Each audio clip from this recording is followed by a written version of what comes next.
yang terhubung lewat sambungan virtual. Ya Pak Anggito, sejauh ini kita sudah melihat seperti apa penurunan ekspor kita menurut data BPS. Tanggapan Anda seperti apa? Ya, ada dua tanggapan saya. Pertama itu expected ya, karena perlambatan ekonomi global dari sisi demand side itu menurun. Yang kedua, memang kita melakukan kebijakan larangan ekspor. Ya, itu adalah konsekuensi dari salah satunya kebijakan larangan ekspor. Kalau kita melarang ekspor, tentunya ya tidak ada penghasilan dari ekspor. Overall itu juga karena expected. Larangan ekspor tadi kan dalam rangka kebijakan hilirisasi, meskipun itu kontroversial, tetapi toh dilakukan juga oleh pemerintah Indonesia. Dan saya kira ini kebijakannya akan direview kembali ya nanti ya, dan mudah-mudahan ada penyesuaian karena kalau kita melakukan larangan ekspor itu akan kontraproduktif ya.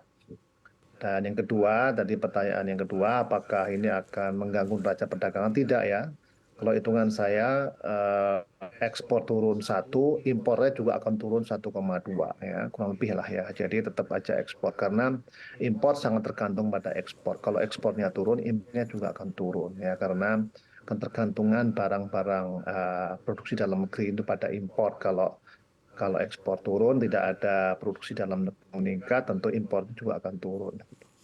Di mana kita ketahui begitu sepanjang tahun 2023 sendiri pasar keuangan Indonesia memang tertahan karena memang sikap The Fed yang kekeh masih hawkish begitu dalam urusan kebijakan moneter. Ini kan ada perubahan arah kebijakan dari The Fed. Apakah memang sinyal dovish ini perubahan dari The Fed akan berdampak juga terhadap pasar keuangan dalam negeri? Mungkin untuk tahun 2024. Silakan Pak Anggito. Ya, saya kira kebijakan hawkish ini memang konsekuensi dari kondisi global ya. Ya, jadi memang seluruh dunia melakukan kontraksi. Indonesia juga melakukan kontraksi, tapi konsekuensinya lalu ada kekeringan likuiditas. Tapi itu adalah suatu pilihan kebijakan yang harus diambil, di mana kita memastikan bahwa inflasi itu turun dalam kisaran yang target inflasi kita 3%, kalau di Amerika 2%. Nah, selama itu masih belum turun mencapai kondisi itu, maka kita tentu memaklumi ya kalau kebijakan moneter itu adalah masih kontraksi ya. Meskipun ada indikator lain seperti pengangguran ya, kalau inflasi yang tinggi pun selama pengangguran itu tidak naik, sebetulnya itu adalah justifikasi untuk suku bunga mulai melakukan sedikit pelonggaran. Baik, kita beralih lagi ke Pak Ferry di studio. Pak Ferry, kalau kita melihat ekspor ini sudah terlihat sekali patternnya dari bulan ke bulan semakin turun gitu. Apakah ini juga terpengaruh karena harga komoditas, apalagi mitra dagang utama kita, China, ini masih terlihat masih sangat lesu sekali perekonomiannya. Seperti apa antisipasi yang harus disiapkan oleh pemerintah apabila ternyata ekspor ini terus-menerus menurun? Ya, memang seperti yang dikatakan Pak Anggito, ekspor kita memang expected bahwa terus mengalami penurunan ya.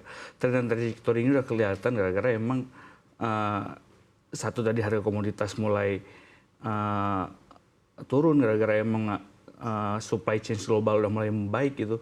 Kedua juga ada dari China sendiri yang ekonominya mulai sluggish, mulai geraknya pelan gitu. Tidak seperti yang sebelum-sebelumnya yang bisa tumbuh tinggi gitu. Hingga trickling-nya tuh bisa nyampe ke kita gitu. Sekarang tuh mulai agak pelan, naiknya moderat gitu. Dan kebutuhan dari mereka juga ketika memang kebutuhan komoditas mereka, batu baranya turun atau nikelnya turun, itu kan berdampak bagi kita. Kita sebagai negara eksportir gitu juga.